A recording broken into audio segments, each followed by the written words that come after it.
Македонецот во Бугарија Александар Богданов Канџов, откако и по втор пат нашата држава го одби за азил, деновиве треба да биде предаден на бугарските власти. Претходно обид за негова екстрадиција имало во ноември минатата година.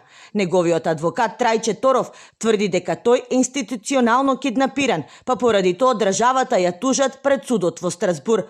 Со ова Македонија го прекршува законот за меѓународна и привремена заштита, со што строго е забрането лишување од слобода на барател на азил додека трае постапката. Иако е одбиен, управната постапка се уште е во тек, категоричен е Торов. Нашите институции институционално го киднапира од прифатниот центар за странци во Газибаба и го ставија во екстрадиционен притвор во затворот во Куманово. Тоа е строго забрането со меѓународните конвенции, строго забрането со нашиот закон кој дозволува азил. Државата замижува пред доказите за сериозни закани за живот на 51-годишниот маж, дека ќе биде ликвидиран од параполициски структури, категоричен е штипскиот адвокат, кој има добиено над 40 пресуди во Страсбур. Доколку ова лице по екстрадицијата му се случи нешто во Бугарија, дали во некој затвор во Бугарија загине поради случаен пат од сапун се лизне или изврши самоубиство од позади, каква и да било околност, Македонија ќе се соочи со едно од најтешките дела или најтешките забрани за повреда на правото на живот.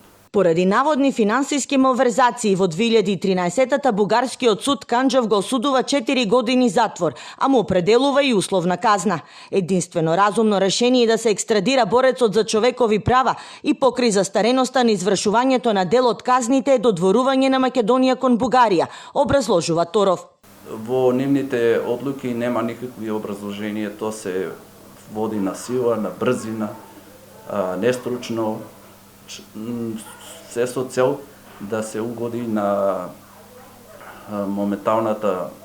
моменталниот систем на власт во државата па и во другата држава. Ова не е прва тужба на 51-годишниот македонец од Бугарија во Страсбур. Во 2009 година тој во судот за човекови права има добиено пресуда против Бугарија за повреда на правото на слобода и правото на слобода за изразување.